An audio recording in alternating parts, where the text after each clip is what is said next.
What's up, everybody? This is Crystal Tower's first deck tech for EDH. We're not going to be focusing on CEDH, but this is actually a really good CEDH commander, and we are building to be as optimized as possible without veering into the CEDH. I feel like you have to tweak this a little bit to streamline his process a little bit more than what I have got going on, but this is probably going to border on that CEDH next tier down from that.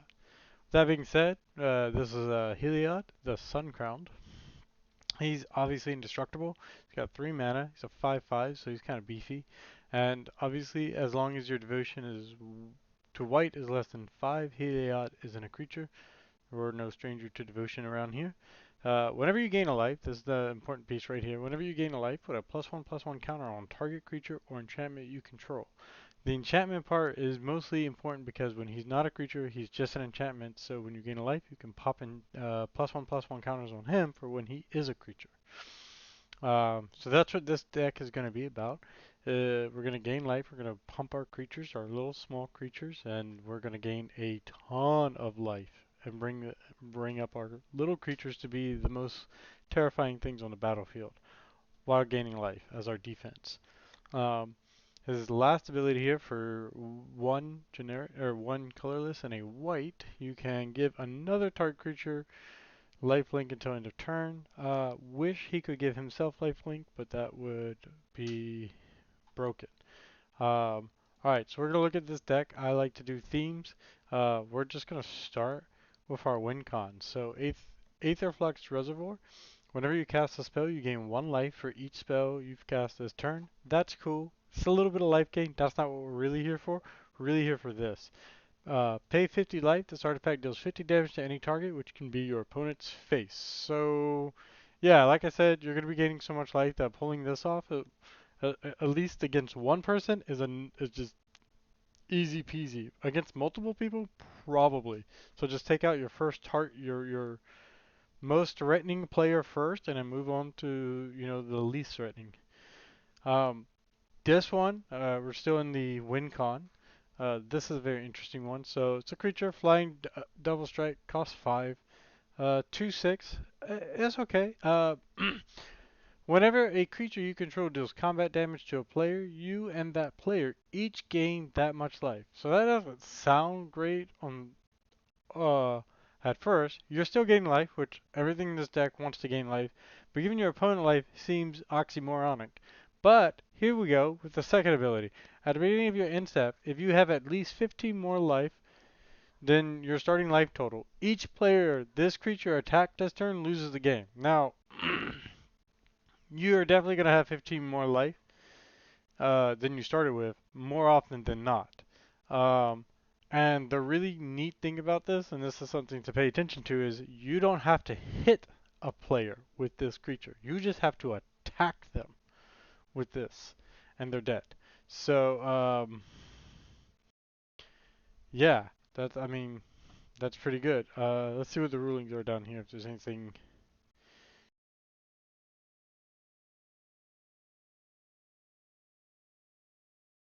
That's funny. Yeah, but anyway, this is pretty.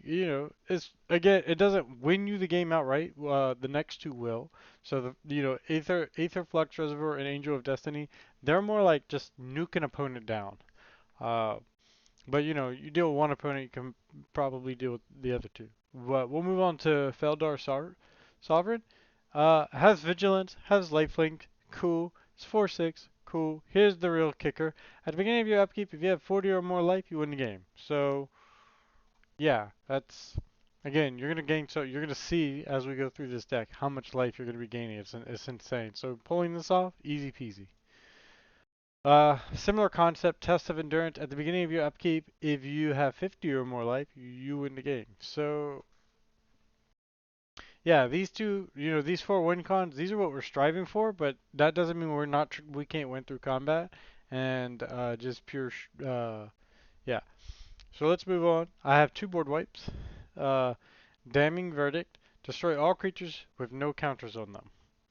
Well, most of my creatures are going to have counters on them because of Heliod and a couple of other goofy things we're going to be doing in the deck. So yeah, buy one side of board wipes pretty good.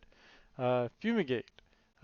Destroy all creatures. You gain one life for each creature destroyed this way. So this is like, I mean, if I gotta destroy the board, I gotta destroy the board. But at least I'm gonna get what I'm trying to get out of this. So I thought it was a nice touch.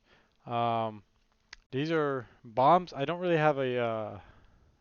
know what to say about bombs other than they are just they're bonkers. These are threats you have to deal with, and they don't really fit directly into any other themes. But these are things that you just don't want people to just run amok with. Sarah Ascended is a one drop. That means it comes out turn one. It has lifelink, and as long as you have 30 or more life, this creature gains +5/+5. It has flying. What that means is on turn one of the game, you for one mana, you're putting out a 6/6 flying lifelink creature. I have seen this thing mop games from the get-go, not being able to deal with it just outright. So this is a very powerful card right off the get-go, and it's really powerful. As long as you have 30 or more life, this card is it's a really good card. Has life links or getting life from it, and just it's a bomb. So it's pretty awesome. Um, the next two are kind of more of the same thing. Triskelion, this creature enters with 3/1/1 counters on it. Okay. This is the real thing we're looking for. Remove a +1/+1 counter from this creature. It deals 1 damage to any target. Uh, so we're getting a bunch of counters on it already. It comes with 3. We can use Heliod to keep giving him counters. There's a couple of other things that like will keep adding counters. Um, but you can shoot, you can shoot your opponent's creatures with this. You also shoot them directly to the face. You can kill planeswalkers with this. Um, it's not a win con only because I'm not sure if you're ever gonna get them up to that kind of power to be able to just nuke somebody out entirely. I mean, I guess if they're low life, it can, but the point of this is just to be a threat that has to be dealt with, or your opponents will pay the price for not dealing with him. And Walking Ballista, he's pretty much the same thing. He enters with X +1/+1 counters on it. He's a double X, so you pay 2 mana. He comes in with +1 counter. So you basically, however many you pay into it, cut that in half, and that's how many counters he has. Um, he does the exact same thing. Remove a +1/+1, deal 1 damage to any target. But noticeably, he's a slightly better in the sense that you can pay just mana outright to put a counter on him if you have to. But you know, so that's our bombs. So we always want to have some card draw. This is a very controlly deck. It's not. I think CEDH would make it actually more controlling. So I don't quite have that much level of control, but there's still some. And this kind of borders on being controlled and being card draw. Esper Sentinel says whenever an opponent casts their first creature spell each turn, draw a card unless that player pays X, where X is this creature's power. So just as is, it's just I have to pay an extra 1, or otherwise I get to draw a card. Um, or obviously if my opponent doesn't pay the 1, I get to draw a card. Um, uh, right? Whenever an opponent casts their first non-creature spell each turn, draw a card unless yeah. But with the counters, what makes this great is by putting counters on it, it makes the X cost more. So if you have 5 counters on him, he's a 6/6. Whenever my opponent casts their first non-creature spell each turn, they're gonna have to pay 6 extra mana. Otherwise, I get a card. And at that point, you're probably gonna pace this guy out to the point where they just can't even pay it. Like some people are willing to pay 1 or 2 extra mana, if they're only gonna play like one thing per turn. But this guy is just going to get to the point where they can't even pay it, and you're just getting a card draw.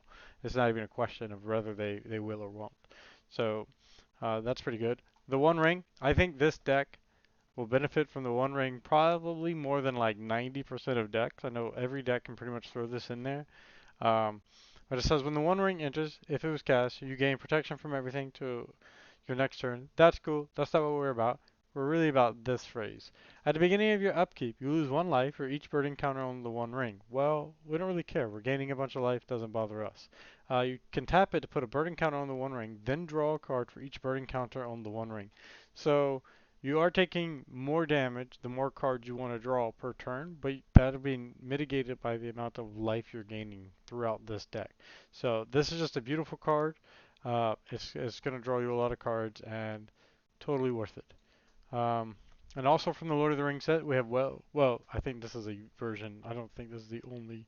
Anyway, Well of Lost Dreams, whenever you gain life, you may pay X, where X is less than or equal to the amount of life you gain. If you do, draw X cards. So, I mean, this can basically, however much life you gain per turn, you can spend your mana to draw more cards. So, uh, yeah, it's pretty self-explanatory. We're just drawing cards off these guys, and Esper Sentinel adds a little bit of spice as far as control. Now we're going to move on to some more controlling effects. Authority of the Councils. Whenever your opponent's controls enter taps, so, screw you, red players. And then this important piece, which you're going to see this again, this concept as we move further along. Whenever a creature an opponent controls enters, you gain a life. Okay, play your creature. Thanks for my life and my +1/+1 counter, because I'm going to have Heliod out turn 3, and it's not going away, because I'm going to defend it, and I'll show you how later. Aven Mind Sensor. Flying Flash. An opponent would search a library. That player searches the top 4 cards of their library instead. Just a really brutal card to play when somebody cracks a fetch land. It's really mean. You might not have friends after it, so that's on you, not me. Don't blame me for your lack of friends. Uh, Speaking of lack of friends, this is one of the most broken cards for Commander. Your opponents can't cast spells from anywhere other than their hand, which means no graveyard, but most importantly, you're not bringing your commander from the command zone to the table. So, and this is just my opponents, it's not even me. So, your opponents want to play their commander, they're going to have to get rid of this guy, and that is unfortunate for them. Um, Grand Abolisher, love this artwork. This is from the big score from the Outlaws of Thunder Junction. But Grand Arbiter said, Abolisher says, during your turn, your opponents can't cast spells or activate abilities of artifact creatures or enchantments. So basically, during my turn, just let me do me and leave me alone. It's really nice getting off some of the things that you want to get off and not have to deal with anything. This is more of a nuisance rather than like a direct, like, you've destroyed your opponent's plans, but you gotta add some creatures. I think this is the weaker of the controlling aspects, or the controlling creatures that we have, but she's a flying 3/4, and activated abilities of creatures my opponent's control can't be activated. So, no Krinko, none of that crazy stuff. Some of those crazy commanders that do, you gotta turn them sideways to do stuff. Nope, not with her out, you're not doing it. So, this really shuts down a good chunk of commander play that you're gonna see. And so essentially you want to control half the board and then just kill the other half and then come back to the side and finish off the ones that you're already controlling. And Smothering Tide is an awesome controlling card where whenever an opponent draws a card, that player may pay 2. If that player doesn't, you create a treasure token. So either pay 2 more for your spells or give me more mana to play more spells on my turn. This is basically Rhystic Studies, or White's version of Rhystic Studies.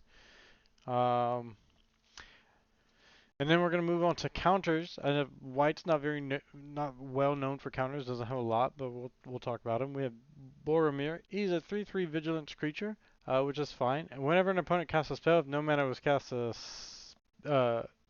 no mana was spent to cast it, counter that spell. So um, there's a few spells that just kind of like targets this, but this not. I mean, this is kind of like a neat thing. It's gonna hit just a few things. Uh, the best thing it'll hit is Pactum Negation. They can't even play it, and so that's cool. But the real thing in here for him, even though he's in the control section, he's kind of a protector. You can sacrifice him, and creatures you control gain indestructible end of turn, and the ring tempts you. So somebody board wipes, and you can be like, nah, I'll just sack Boromir, who's gonna die anyway to the board wipe, and then the rest of my creatures are good to go. So this really, it's almost like control, protection, counter. It's kind of like all rolled up into that. Um, And this is a direct counter. Counter target spells that targets a permanent you control. So they try to get rid of one thing that you control. Just say no, thank you for one. This is about as good as it gets with white counter spells. And then we have reprieve. Return target spell to its owner's hand and draw a card. So obviously, if they have enough mana, they can just replay it. But you're looking to slow down the red players, maybe forestall the green player for a second. You're trying to slow the game down to your pace because you need a little bit of setup, not a lot, but a little bit, and this will help you get there. Plus, you get a card draw. It replaces itself, so we're good there. Uh, we're gonna talk about the mana stuff later. We'll go ahead and talk about now this is also labor counters, but these are more like plus one counters. So more in line with like what Heliod's trying to do versus what like counter people's spells and stuff like that. So this is Abzan Battle Priest, Outlast. He's um, do Outlast, you just pay one and tap him, put a plus one counter on him. Uh, Only as a sorcery, but this is neat that it can give himself the plus one counter, but what we're really looking at is this last line, which each creature you control with a plus one counter on it has lifelink. So, because of Heliod, we can basically give lifelink to creatures who don't have lifelink, mostly Heliod, because you can give Heliod a plus one counter when you gain a life, and then as long as Abzan's out, now Heliod has lifelink, and that's great. So this is really good. This is what you want to do, what you want to be at. I'll go ahead and just show you the normal version of this card, or a more normal. This is mostly what the card looks like, so you'll probably see it like this. I just have the special version, but this is like a goofy. Like this is kind of what makes it not CDH because you're probably not gonna have this in a CEDH deck. But it's just a fun card. Whenever a creature you control leaves the battlefield, if it had counters on it, put those counters on the Orzolith. At the beginning of combat on your turn, if the Orzolith has counters on it, you may move all counters from the Orzolith onto that creature or onto target creature. So basically, your creature dies. It had like five plus one counters on it. Instead of losing that, you just move those five counters over to Orzolith, and then at the beginning of your turn, or at the beginning of your combat, you just move those counters from the Orzolith onto another creature. So, it's I don't know. It's fun. I like it. I try to put a couple of fun things in the deck just so that when you get them off, like you can squeal with delight. Um, This one is really gross. I actually looked at a CEDH deck for ideas, and this was on there, and I was like, this is just crazy. So you may spend mana as though it were mana of any color to activate abilities of creatures you control. Okay.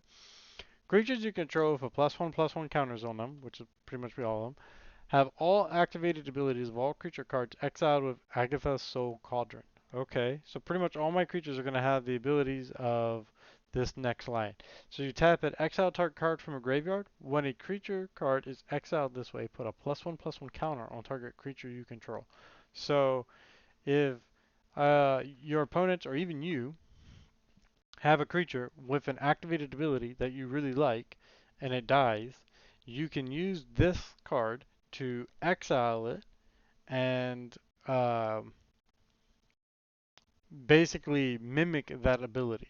So then all your creatures with plus one counters will have that ability because of her. So this can get, depending on what your opponents are playing, this could get really, really bonkers.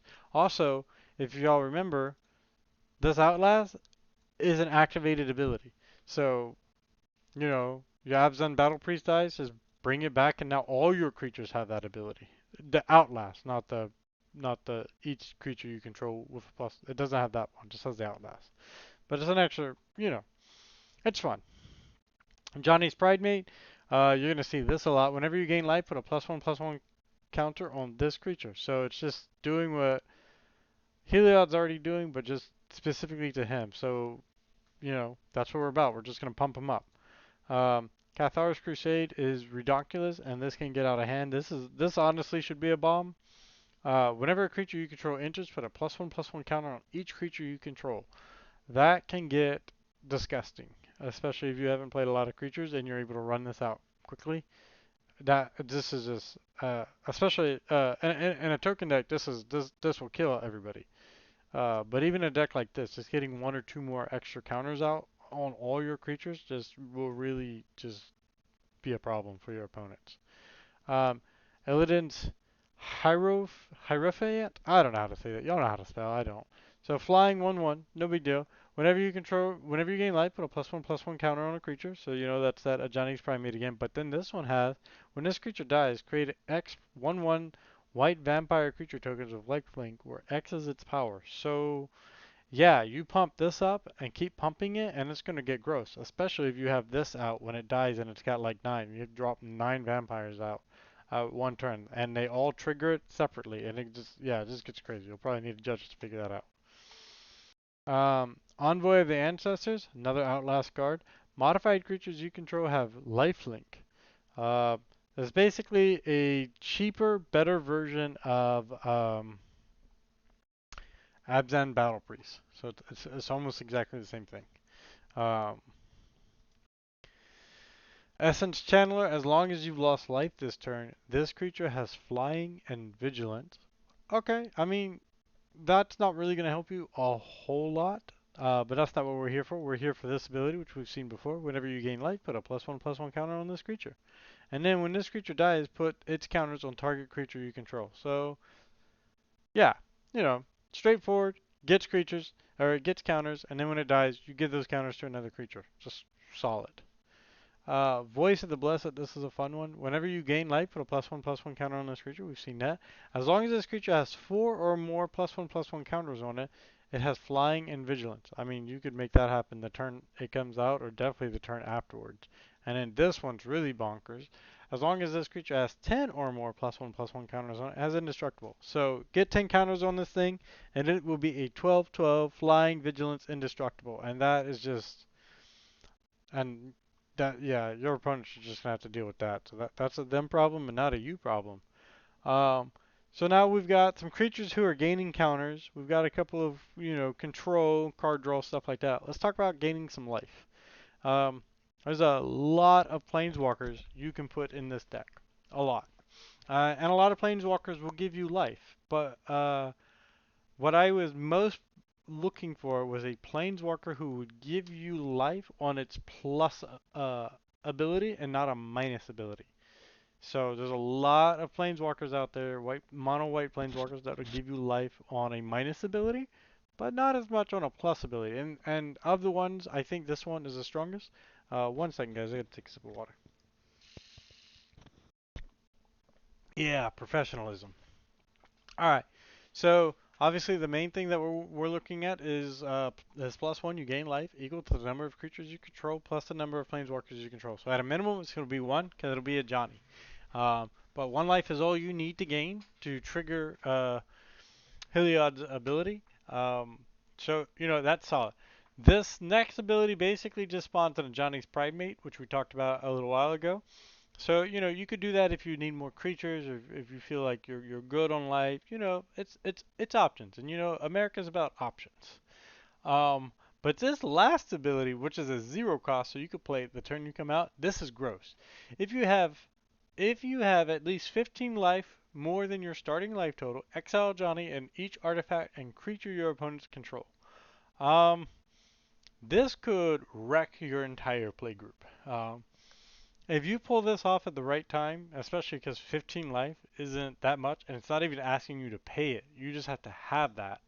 Um, you could wipe out we're talking mana rocks, really good, any good artifacts that your opponents are going to use against you, just gone, and that's crazy right here.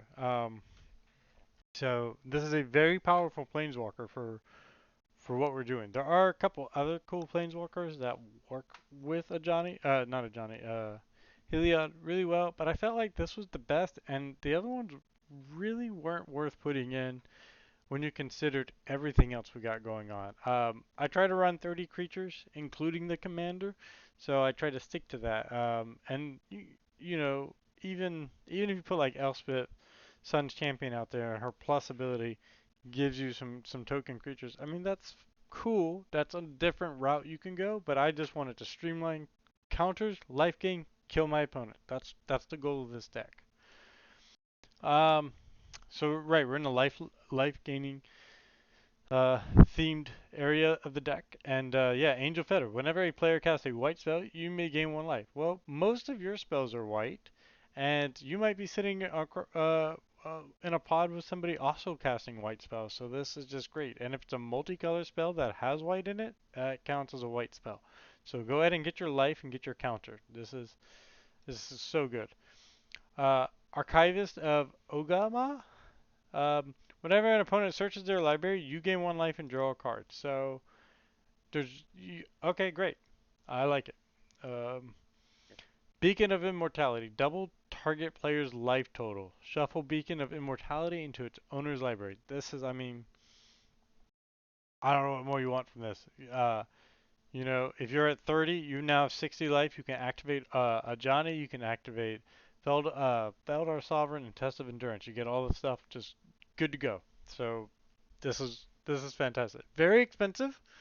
But if you already have Feldar Sovereign out and you're casting this as an instant speed on their turn when they, didn't the difference between casting it on your turn versus right before it's your turn is casting on your turn gives everybody the opportunity to try to beat you down one last time. But if they don't see this coming because it's about to pass to you and you just cast this and you have Feldar out, you might have just won the game. So sneaky, sneaky win right here.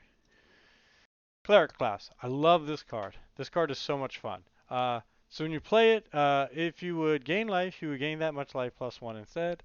That's fine. That's its level one. It's fine. A little bit extra buffer between you and death is never painful. But this level two for 4 mana is where it's at. Whenever you gain life, put a +1/+1 counter on target creature control. Wow, I feel like I've said that before. That seems like a familiar theme in this deck. But yeah, so pop this thing onto level two, and now you're just cooking with more oil. I mean, like that kitchen is like Waffle House. You got you're slipping and sliding on the amount of oil you're cooking with right now. Okay, level three is okay. It's not, it's whatever. It's when this class becomes level three. Return target creature card from your graveyard to the battlefield. You gain life equal to that creature's toughness. It's fine. Use it when you need to, but really we're just trying to get to level 2 and have level 1. It's a nice day. For 1 mana. Daxos, Blessed by the Sun. Daxos toughness is equal to your devotion to white. Hopefully you're throwing down a bunch of creatures, a bunch of everything, and your devotion to white gives him a big butt. Um, Whenever another creature you control enters or dies, you gain 1 life. Boom. Um, Unfortunately, it only affects you, but it also affects when your creatures die, so that's great. This right here I thought about taking out. This is, I think, one of the weakest cards in the entire deck. If anybody has a suggestion for this creature that would be better than this, let me know. But this thing, whenever another creature you control enters, you gain +1 life. Simple. This is the bomb of this entire deck. This thing gets crazy. So she has Vigilance. She's just a 3/3. Whenever a white creature you control attacks, which is pretty much all your creatures, you gain 1 life. You got 3 creatures out, you swing 3 creatures, you just gain 3 life. 3 separate instances of life, which is 3 separate triggers of Heliod.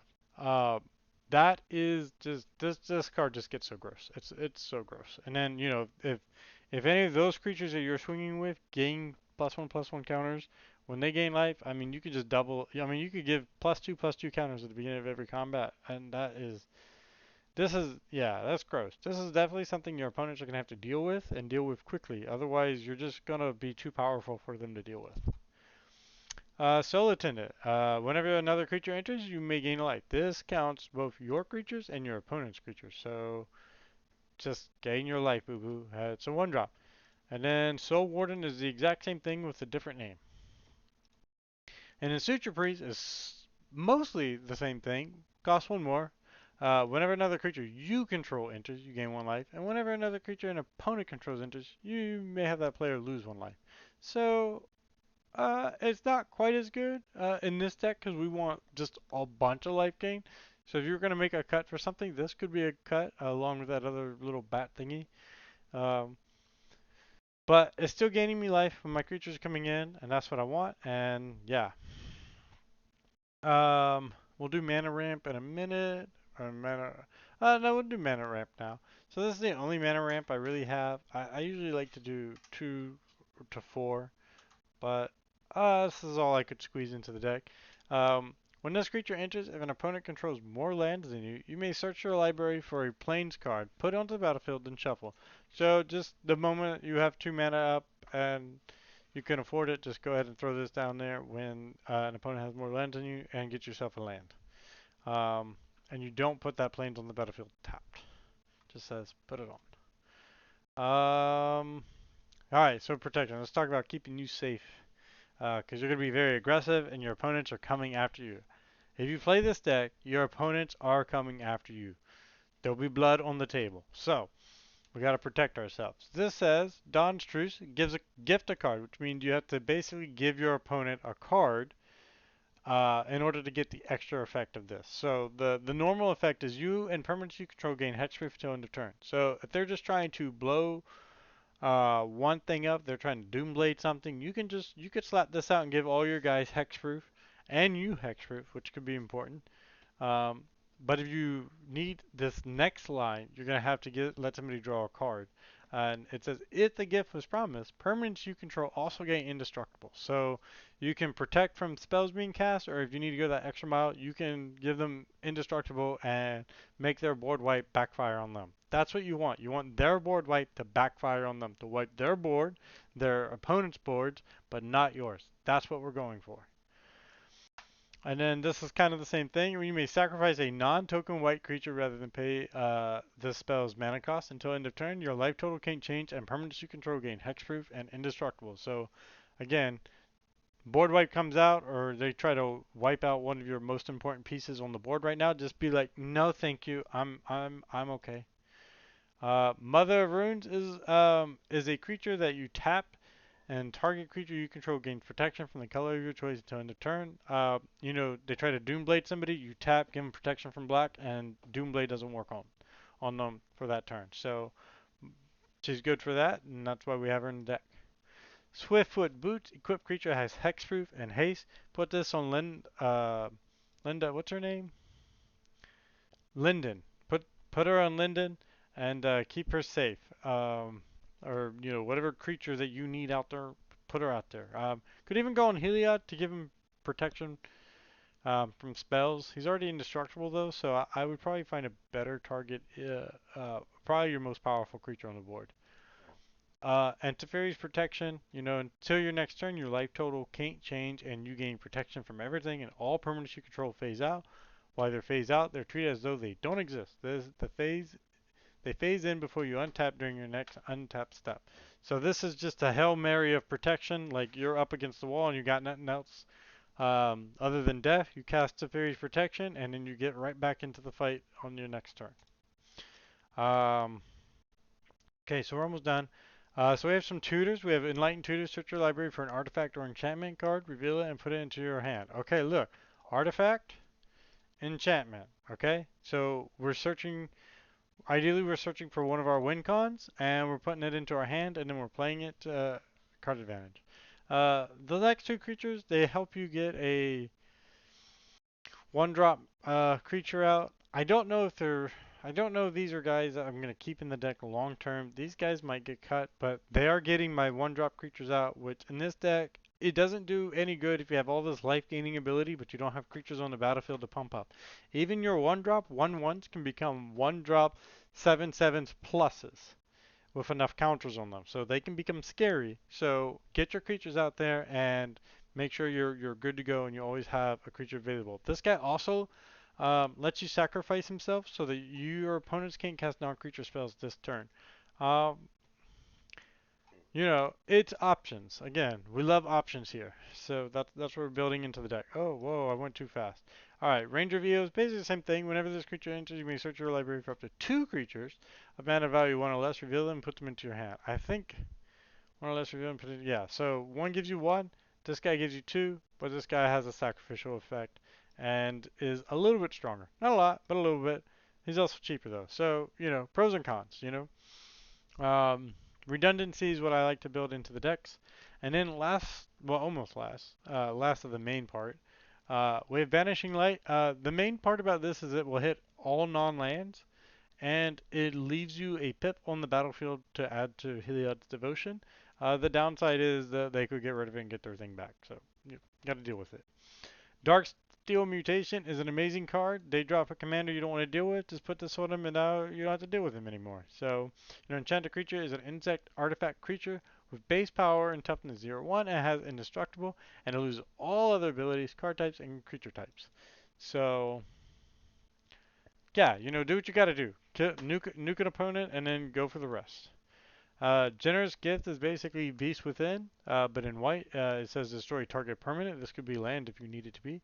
Its controller creates a 3/3 green elephant creature token. I'd rather have a my opponent have a 3/3 green elephant token that of Vorinclex. Which, by the way, Vorinclex, the one from one of those sets, I can't think of the off the Kaldheim, I think, is the one that you if you were to put a counter on a target creature, it gets reduced by half. That slaughters this deck. So Generous Gift, give him an elephant, get rid of that Vorinclex. We don't need that in our life. Swords to Plowshare. I like to run Swords to Plowshare and Path to Exile, but I couldn't fit it in this deck list of what I was going with, so I chose to give them life rather than give them a mana. So it's kind of depending on what state of the game you're in, but I'm assuming that we're earlier rather than later, more often than not when I'm going to use this. So that's just what I went with. If you prefer Path to Exile, rock out. So that's our 4 removals. So we have our 4 spot removals, and then we have our 2 board wipes, and then we're just gross all the way around. Um, so I like to run 5 mana rocks, and of course, wizards. Yeah, we lost our good mana rocks, mana vault, jeweled lotus, recently. I'm not bitter. Uh, anyway, here we go. 5 mana rocks. So we have Altar of the Pantheon. Your devotion to each color and each combination of color is increased by 1. So Heliod with this out only needs to have 4 to be a creature, so we like that. Tap, add 1 of mana of any color if you control a god, which we do, a demigod, which we might with Daxus, or a legendary enchantment, which does a few. Maybe. I don't know. Other than Heliod.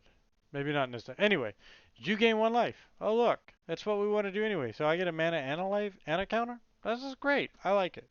So that's why that's in here. Of course, Arcane Signet.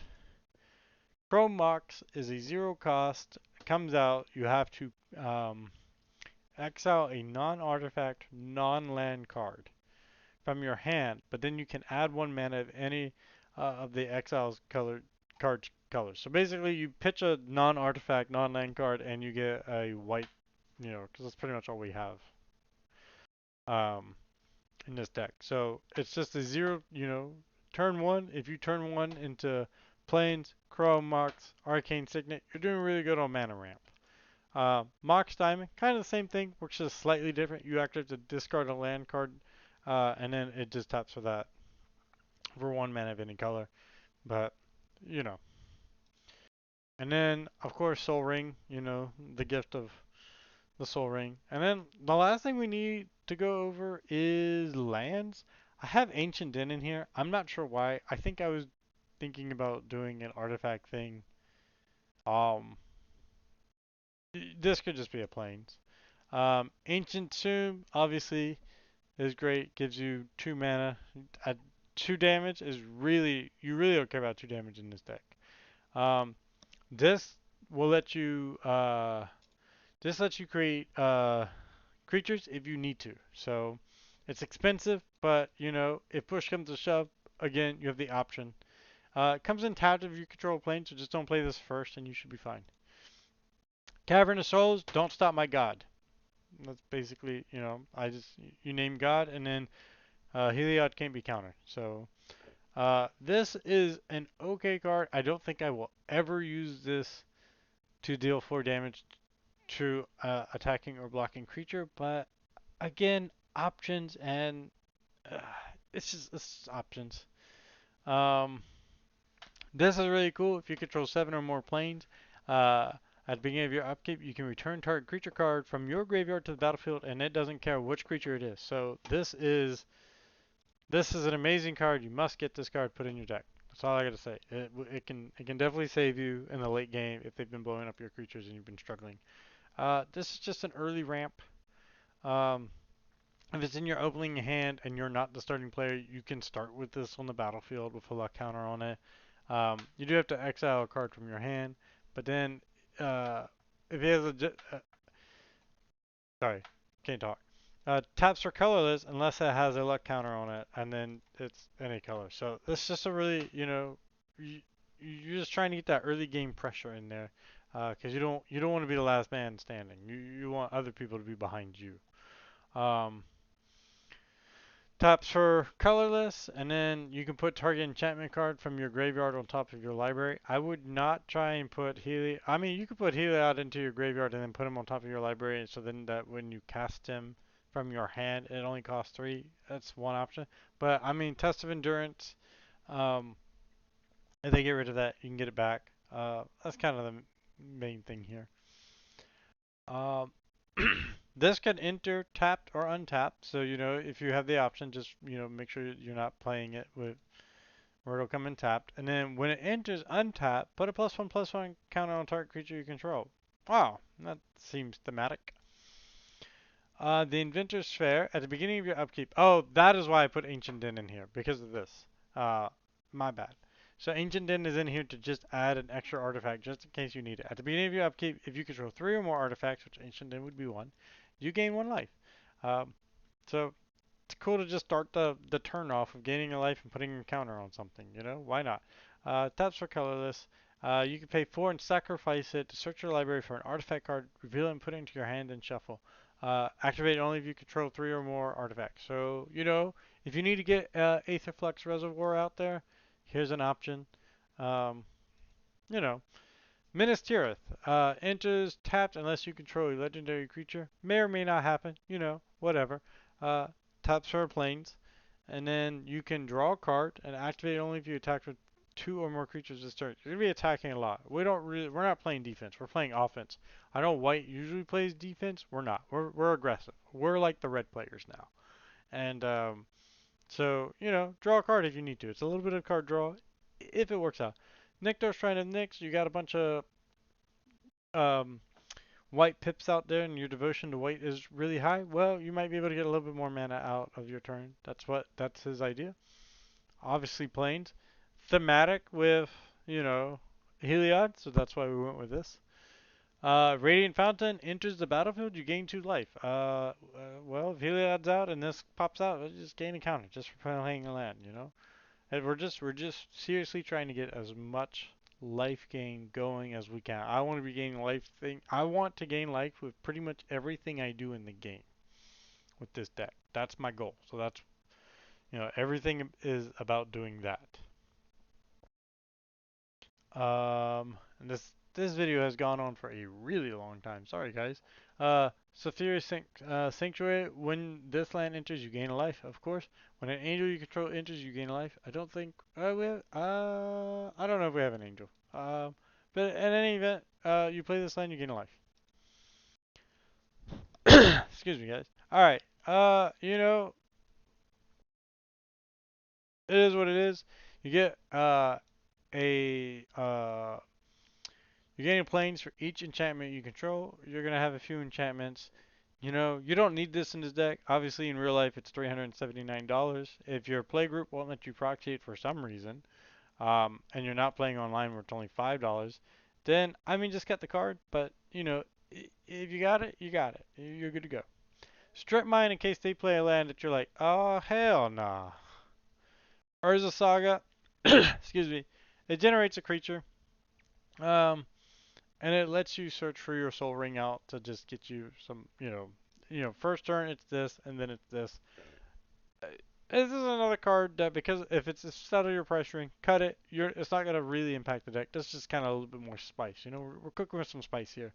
This is Cardin's Bastion, but I like the way this looks better. And this lets you proliferate, which chooses any number of permanents and/or players and gives them another counter that they already have. So just all your creatures with counters on them just get another counter. So you know. And then the war room. You can pay life equal to the number of colors in your commander's color identity, which is 1, and then draw a card. So a little bit more card draw, and then that's it. And I think that was every single card in our Heliod Sun Crowned deck. And this video is at 45 minutes, and so we're just going to say see you next time. Bye.